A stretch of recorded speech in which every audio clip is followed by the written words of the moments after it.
Trade cycle, take one. Okay, Jim, remember before I mentioned the Kelly trade cycle? This is an example of how it really works. Now, you can disregard these numbers because the numbers aren't as accurate. It's more about the story and how it works. So in this example here, this person picked out a $30,000 car. They put a down payment down of $6,000.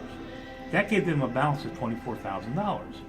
And here in the state of Pennsylvania, we pay tax on the full selling price of the car. So that brought, the tax in this case was $1,800. So that brought the balance to $25,800. Now what we're showing right here is that back in the 50s, cars weren't as expensive. So lending institutions would only loan for 2 years. Most people like that because they got a new car every 2 years. As we went out into the 60s and cars got more expensive, we had to stretch out the term to fit into people's budgets. So we went to 36 months. As we got more expensive, we stretched it out to 48 months and then 60 months. Now we're doing 72 and 84 months. But people still like to get a car every 2 to 3 years. So they ended up trading it in. Now in this example here, this person took a payment of $570. In 2 years, they paid $13,680. Now that means they still have an obligation. They're locked in to pay $20,520 over the next 2 years, next 3 years. Now, I don't know, Jim, wouldn't you agree that the first part of a car, the best part of a car is the first 2 to 3 years? Without a doubt.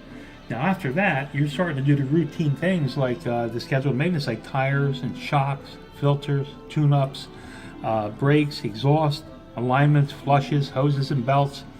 And according to the Complete Car Care Guide, that can add up and that can put money into every monthly payment. So your monthly payment is actually more if you figure that in. Now, on the Kelly trade cycle side, the same people, they picked the same car at $30,000, put $6,000 down, they have a balance of $24,000. Now, the tax they're paying is $540. That's their first break. You only pay tax as you spend money on the trade cycle. Here they're being taxed on the money they put down. Now they have a balance of $24,540. Now their payment is $535, and each payment is taxed because, like I said, you spend money. You're taxed as you spend money. Now, in this example here, they paid $12,840 over 2 years, or they saved $35 a month, or $840 over the 2 year period. I don't know about you, but that's a nice savings. I could use that. Now, the best part is, after the 2 years, they have a paid up contract with a guaranteed future value and 3 great options. The first option says, what if the car is worth more than the guaranteed future value they suggested? Well, you can buy, trade, or sell the vehicle and keep the difference because that's your money. What if the car is worth less than they said? Well, to avoid a loss, you can drop the keys off and walk away and let the bank take the loss. What if I really love this car?